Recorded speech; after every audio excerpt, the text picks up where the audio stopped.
Hi friends, அனைவருக்கும் வணக்கம். இன்றைக்கி வீடியோவில் என்ன பார்க்க போகிறோன்னா, கத்திரிக்காய் முருங்கைக்காய் போட்டு காரக்குழம்பு பார்க்க போகிறோம்.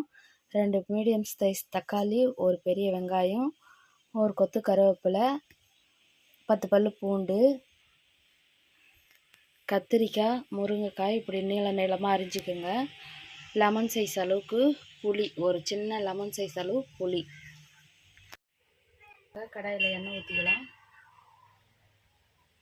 கடாய் சூடாயிடுச்சு, எண்ணெய் ஊற்றிக்கலாம். இப்போ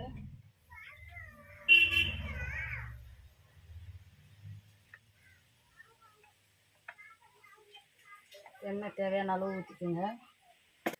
எண்ணெய் சூடாயிடுச்சு. இப்போ கடுகு போட்டுக்கலாம்.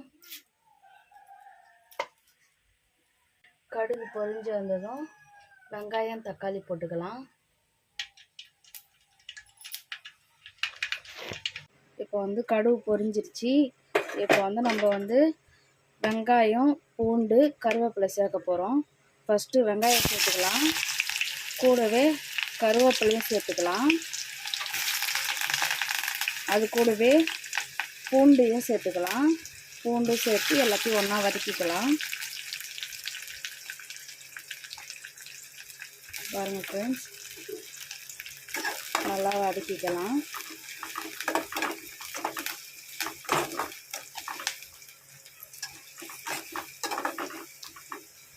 வெங்காயம் பூண்டு நல்லா வதங்கட்டும்.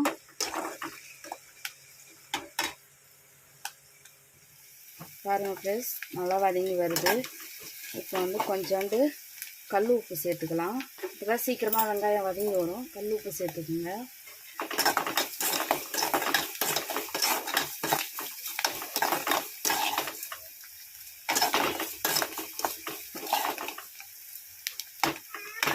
நல்லா ஒரு 2-3 செகண்ட் வதங்கட்டும். நல்லா வதங்கட்டும்.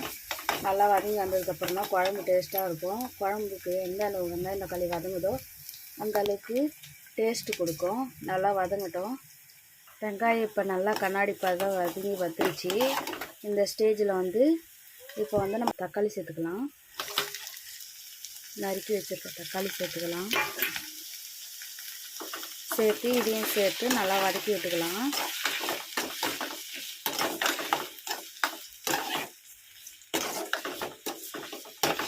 நல்லா தக்காளி நல்லா மசிச்சு நல்லா வதங்கி வரட்டும். அப்போ தான் குழம்பு நல்லாயிருக்கும். தக்காளி நல்லா வதக்கி விடுங்க.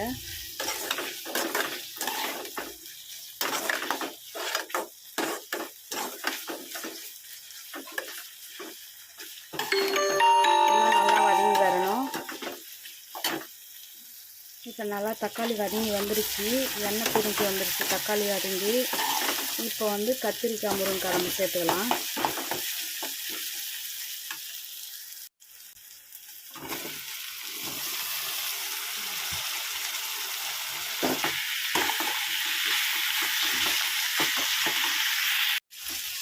காய் நல்லா வதங்கிடுச்சு. ஒரு 2 நிமிஷம் நல்லா வதக்கி விட்டுக்கலாம். காயை நல்லா வதங்கட்டும். நல்லா மூடி போட்டு வதக்கிக்கலாம். பாருங்கள், நல்லா காய் வதங்கி வந்துடுச்சு. இப்போ கரைச்சி வச்சுருக்கிற புளி தண்ணி நம்ம சேர்த்துக்கலாம்.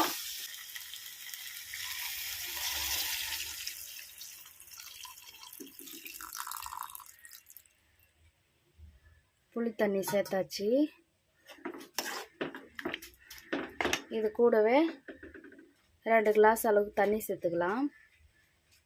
இப்போ நம்ம மிளகாய்த்தூள் சேர்த்துக்கலாம். 2 ஸ்பூன் மிளகாய்த்தூள். காரத்துக்கு ஏற்ற மாதிரி சேர்த்துக்குங்க மிளகாய்த்தூள். எல்லாத்தையும் கலந்து விட்டாச்சு. இப்போ உப்பு காரம்லாம் கரெக்டாக இருக்கான்னு பார்த்துக்குங்க. இப்போ பார்க்காதீங்க, ஒரு கொதி வந்ததுக்கப்புறம் பாருங்கள். ஒரு கொதி வந்ததுக்கப்புறம் பார்த்தீங்கன்னாக்கா எல்லாம் கலந்து விட்டாச்சு. இது கட்டியாகிற வரைக்கும் கொதிக்க விட்டுடலாம். மூடி போட்டு கொதிக்க விட்டுடலாம். நல்லா கொதித்து வந்ததுக்கப்புறம் இறக்கிக்கலாம். இப்போ கொதிக்கட்டும். மூடி போட்டுடலாம். மூடி போட்டால் தான் சீக்கிரமாக கொதி வரும். மூடி போட்டாச்சு. நல்லா கொதிக்கட்டும். ஒரு 5 நிமிஷம் கழித்து பார்க்கலாம். இப்போ வாங்க குழம்புக்கு எப்படி கொதிக்குதுன்னு பார்க்கலாம். நடுவில் எடுத்து விட்டுட்டு குழம்பு வந்து நம்ம கொதிக்கக்குள்ளே எடுத்து விட்டோம்னாக்கா கிளறி விட்டோம்னாக்கா நல்லாயிருக்கும். நல்லா வாசனையாக இருக்குது. குழம்புக்கு நல்லா கொதித்து வருது. இன்னும் நம்ம கெட்டியாக ஆகிற வரைக்கும் குழம்பு கொதிக்க வச்சுக்கணும். கொதிச்சதுக்கப்புறம் இறக்கிக்கலாம். இன்னும் கட்டியாகட்டும். குழம்பு கட்டியானதும் இறக்கிக்கலாம். நல்லா கொதித்து வரட்டும் குழம்பு. இப்போ பாருங்கள், குழம்பு நல்லா கொதித்து வந்துடுச்சு.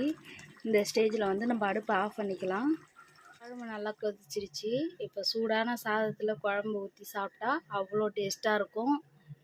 இது கூடவே வறுத்த அப்பளம் வச்சு சாப்பிட்டாலும் நல்லாயிருக்கும். இல்லை சிம்பிளாக ஒரு ஆம்லேட் போட்டு தொட்டுக்கிட்டு சாப்பிட்டாலும் நல்லாயிருக்கும்.